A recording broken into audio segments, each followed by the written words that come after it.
Hi, thank you for joining us today on Marcellus Connections Business Spotlight. My name is Chris Reidenbaugh. I'm the head of PR here, and today we have with us State Representative Jessie. Hi. Jessie, so in the news and all around the political landscape, everyone's been talking about the Marcellus Shale and how it affects the local economies, people that live here. Why don't you tell us a little bit about your experience in the Marcellus Shale industry? Sure. I actually have been lucky in that politically, I kind of grew up along the same timeline as Marcellus Shale did. I ran for office in 2006 for state representative. And when I was running, every door I knocked on, no one ever said anything about natural gas. It was not an issue. And then about a week after we came into office in early 2007, the phone started ringing off the hook. And it seemed as though it kind of sprung up as soon as we got sworn into office, where people were calling, hey, what's going on? There's this, these gas drillers are here. What's happening? And what we started to see over the course of the last few years was a strong evolution of the issues. So what started out as 5 years ago, we were talking about mud on the roads, noise from trucks, things like that. That then evolved into different things, and now we're talking about the intricacies of zoning law and compressor stations. And so what it's allowed me to do is kind of grow in my knowledge and understanding and how I deal with it, almost parallel with the industry. So I feel as though I've kind of been there with it from the very beginning, and it's given me kind of, I think, a unique understanding as to how it's really influenced the region. Jessie, let me ask you a question. How has the Marcellus Shale industry affected the local economy? Marcellus Shale has had an undeniable and overall positive impact on the local economy. I mean, there's no denying it. What we've seen is there's really a couple different components or different layers of the economic impact. One of the things that we have right off the very top is you have people living out in rural areas that had a pretty set income for a long period of time. Now all of a sudden they have much higher levels of disposable income than they ever had before. So they're putting money back into the local economy. So that kind of capital from the leaseholders is there to begin with. So that's a huge component. And with that comes the professional services and everything that goes with it. Then on top of that, you also have all of the jobs that are being created in and around the industry. And I think when you look at the gas industry itself, you have people, I have a lot of friends and people I know that 2-3 years ago were working for not much more than minimum wage or couldn't find work. Now they're working in the natural gas industry, or they're working for one of the supplier companies, or they're working in a direct link capacity to the actual drilling, production, marketing of natural gas, like secondary and tertiary job. Right. I mean, it's the ripple effect is really kind of amazing in that you've got people that I for example, one of the a good friend of mine who's engaged to a member of my staff. He 2-3 years ago was working at a pizza shop, just kind of chugging it out and just doing a regular, very low, relatively low paying job. He got into one of the service companies in the natural gas industry, and he's making a really good wage now. I mean, he's working his butt off, and and that's a good thing. But I mean, he's making a sustainable living for his family. And I think he's just one example. There are a lot more out there of people that have been able to go, that want to work and are going in and actually finding jobs in the industry. And what I always tell people is, they say, oh, I want to go work for one of the really big companies. It doesn't really work that way.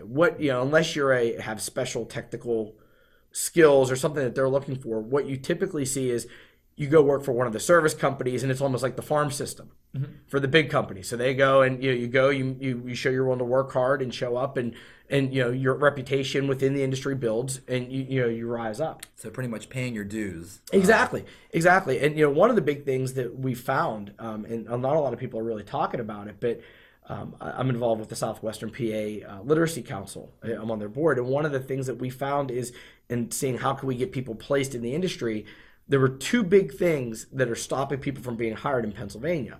One was they lacked the basic literacy skills, which is a 5th grade reading level.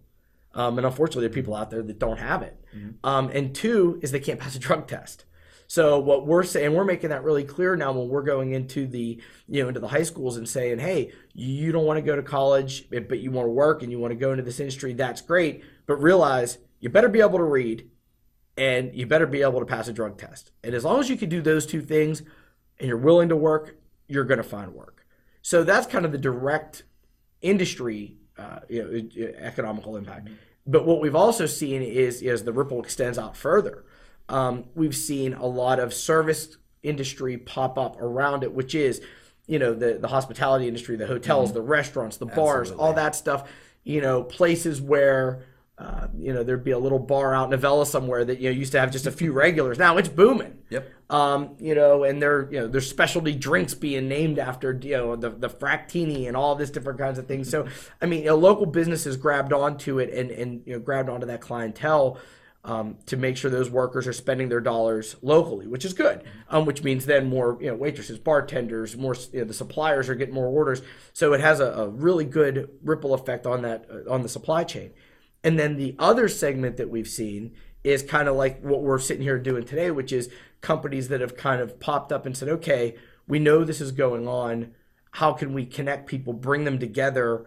All those different the ripple's going in a lot of different ways. How can we kind of capture that and bring it together and help provide it to people? Mm-hmm. So it's a really fascinating time in Southwestern Pennsylvania for anybody with a true entrepreneurial spirit that wants to get educated and get involved. But you have to know what you're doing. You can't just slap Marcellus on the front of what it is you were already doing and assuming that everybody's going to come running through the door.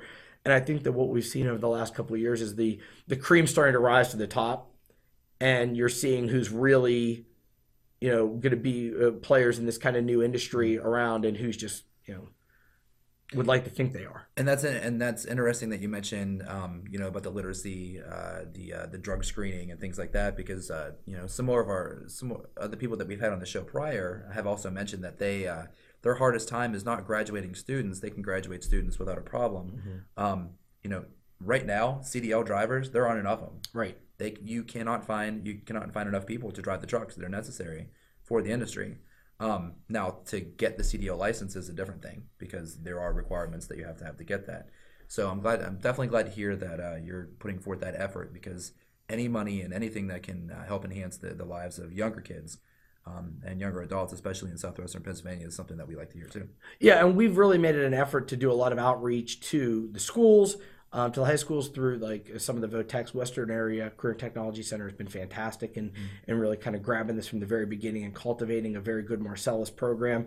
They have an adult education program for the CDL drivers also. Okay, great. So what we're doing is going to the 17, 18-year-old kids and saying, okay, you want to drive a big truck and you want to have some money in your pocket and you want to do all these things, that's great.